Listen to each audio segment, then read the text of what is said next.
നെഹ്റു ഗാന്ധി കുടുംബത്തെ നേരിട്ട് പേരെടുത്ത് വിമർശിച്ച് ശശി തരൂർ വീണ്ടും വാർത്തകൾ നിറയുകയാണ്.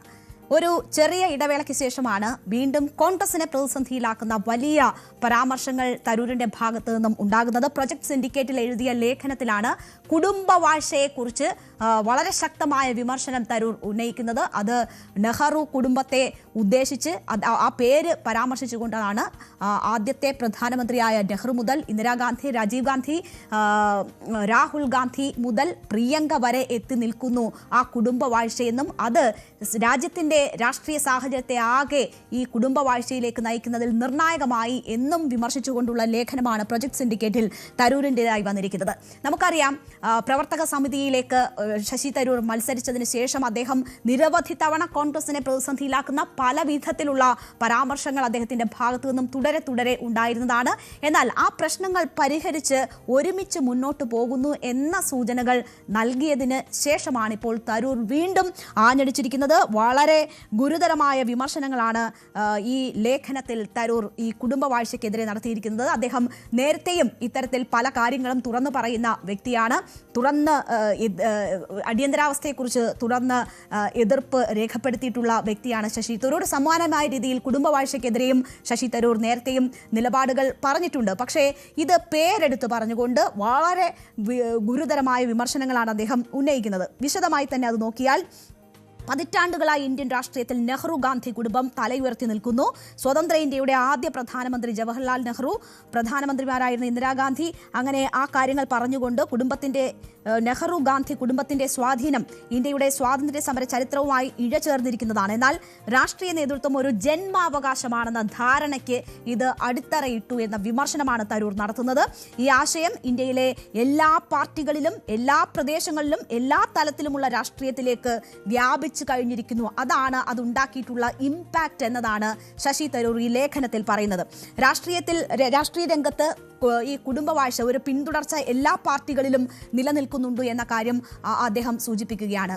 അപ്പോൾ അത് പറഞ്ഞുകൊണ്ട് ജനതാദൾ രൂപീകരണത്തിൽ നിർണായക സ്വാധീനം ചെലുത്തിയ ബിജു പട്നായിക്, അദ്ദേഹത്തിന്റെ മകൻ നവീൻ പട്നായിക് പിന്നീട് പാർട്ടി രൂപീകരിക്കുന്നു. അവിടെ പതിറ്റാണ്ടുകളോളം ഈ സംസ്ഥാനം ഭരിക്കുന്ന സാഹചര്യം, ഒറീസയുടെ സാഹചര്യത്തിൽ അത് സൂചിപ്പിക്കുന്നു. അതിനുശേഷം മഹാരാഷ്ട്രയിലേക്ക് വരുന്നു. അവിടെ താക്കറെ കുടുംബവും ആ കുടുംബവാഴ്ച തുടരുന്നത് അദ്ദേഹം ഓർമ്മിപ്പിക്കുകയാണ്.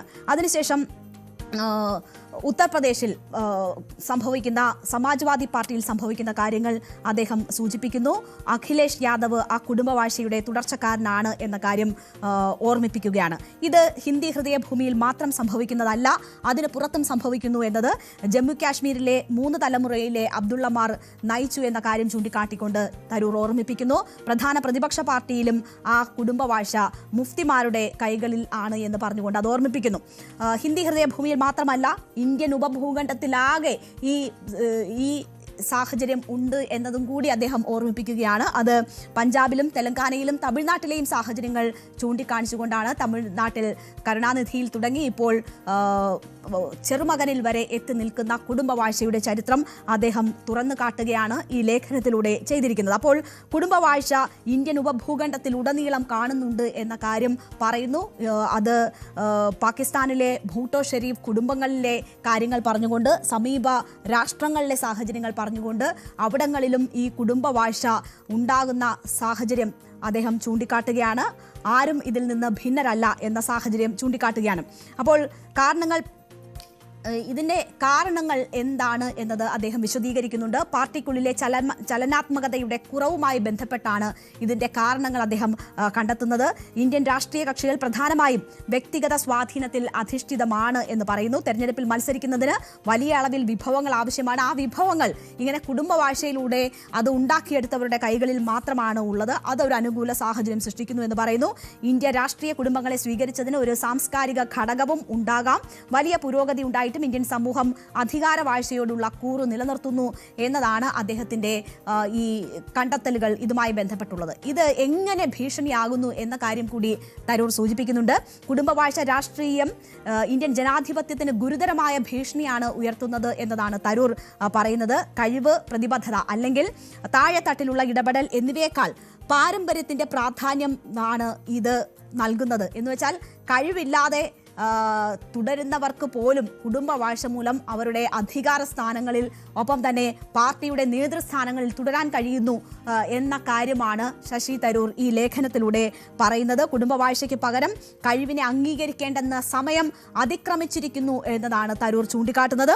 ഇതിന് നിയമപരമായി നിർബന്ധിതമായ കാലാവധി ഏർപ്പെടുത്തുന്നത് മുതൽ അർത്ഥവത്തായ ആഭ്യന്തര പാർട്ടി തെരഞ്ഞെടുപ്പുകൾ നിർബന്ധമാക്കുന്നത് വരെയുള്ള അടിസ്ഥാനപരമായ പരിഷ്കാരങ്ങൾ ആവശ്യമാണ് എന്ന് പറയുമ്പോൾ അദ്ദേഹം ഉദ്ദേശിക്കുന്നത് പ്രവർത്തക സമിതിയിലേക്ക് നടന്ന തെരഞ്ഞെടുപ്പ് മുതൽ ഉള്ള AICC അധ്യക്ഷന്റെ തെരഞ്ഞെടുപ്പ് മുതലുള്ള കാര്യങ്ങൾ പരോക്ഷമായി സൂചിപ്പിക്കുന്നതാണോ തരൂരിന്റെ വാക്കുകൾ എന്ന് ആർക്കും ആ ലേഖനം വായിക്കുന്ന ആർക്കും സംശയം തോന്നുന്നതാണ്. അതിന് നിർബന്ധിതമായിട്ടുള്ള കാലാവധി, തെരഞ്ഞെടുപ്പ് രീതികൾ എന്നിവ ഉണ്ടാകേണ്ടതാണ് ആവശ്യം എന്ന കാര്യമാണ് തരൂർ പറയുന്നത്. അപ്പോൾ ഈ തരൂരിൻ്റെ പരാമർശങ്ങൾ പലപ്പോഴും കോൺഗ്രസിനെ അങ്ങേയറ്റം പ്രതിസന്ധിയിലാക്കിയിട്ടുണ്ട്. തരൂർ കോൺഗ്രസിന് പുറത്തേക്ക് പോകുന്നതിൻ്റെ സൂചനകളാണ്. നടപടികൾ ക്ഷണിച്ചു വരുത്താൻ വേണ്ടി അദ്ദേഹം ആവർത്തിച്ച് പറയുന്നതാണ് ഇത്തരം കാര്യങ്ങൾ എന്നതാണ് നമ്മൾ നേരത്തെയൊക്കെ തരൂർ ഇത്തരം സംഭാഷണങ്ങൾ അല്ലെങ്കിൽ ഇത്തരം ലേഖനങ്ങൾ, പ്രതികരണങ്ങളൊക്കെ നടത്തുമ്പോൾ ഇതുമായി ബന്ധപ്പെട്ടുള്ള ചർച്ചകളിൽ പലരും ഉയർത്തിക്കാട്ടുന്നത്. അതുകൊണ്ട് അവഗണിക്കുക എന്ന ഒരു സമീപനമാണ് തരൂരിൻ്റെ കാര്യത്തിൽ കോൺഗ്രസ് പലപ്പോഴും കഴിഞ്ഞ ഘട്ടങ്ങളിലൊക്കെ സ്വീകരിച്ചിരുന്നത്. ഓപ്പറേഷൻ സിന്ദൂറുമായി ബന്ധപ്പെട്ട് വലിയ തരത്തിലുള്ള കേന്ദ്ര സർക്കാരിന് അനുകൂലമായിട്ടുള്ള പരാമർശങ്ങൾ തരൂരിന്റെ ഭാഗത്തു നിന്ന് പല തവണയായി ഉണ്ടായിട്ടുണ്ട്. അടിയന്തരാവസ്ഥയെക്കുറിച്ച് അദ്ദേഹം എഴുതിയ ലേഖനം ഈ രീതിയിൽ ചർച്ച ചെയ്യപ്പെട്ടു. അടിയന്തരാവസ്ഥയെ കുറ്റപ്പെടുത്തിക്കൊണ്ടുള്ള അദ്ദേഹത്തിൻ്റെ ലേഖനം അത് എന്തിൻ്റെ സൂചനയായിരുന്നു, അദ്ദേഹം എന്തിനാണ് ആ ഘട്ടത്തിൽ അത്തരം ഒരു ലേഖനം എഴുതിയത് തുടങ്ങിയ കാര്യങ്ങൾ വലിയ ചർച്ചയായിരുന്നു. അദ്ദേഹം BJPയിലേക്ക് പോകുന്നതിൻ്റെ സൂചനയാണോ എന്ന് സംശയങ്ങൾ അത് ഉയർത്തിയിരുന്നു. ഓപ്പറേഷൻ സിന്ദൂറുമായി ബന്ധപ്പെട്ട് പലപ്പോഴും കേന്ദ്ര സർക്കാരിനെ പിന്തുണയ്ക്കുന്നതും പാർട്ടിയുടെ പ്രഖ്യാപിത നിലപാടിന് വിരുദ്ധവുമായ അഭിപ്രായങ്ങളും ലേഖനങ്ങളും അദ്ദേഹത്തിൻ്റെ ഭാഗത്തു നിന്നും ഉണ്ടായിട്ടുണ്ട്.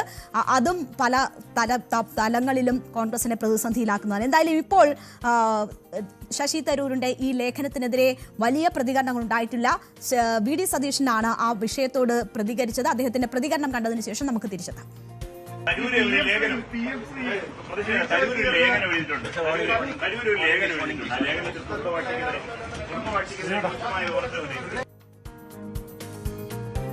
അപ്പോ ഇതുമായി ബന്ധപ്പെട്ടുള്ള ചോദ്യങ്ങളോട് ഒഴിഞ്ഞു മാറുന്ന സമീപനമാണ് കോൺഗ്രസ് സ്വീകരിക്കുന്നത്.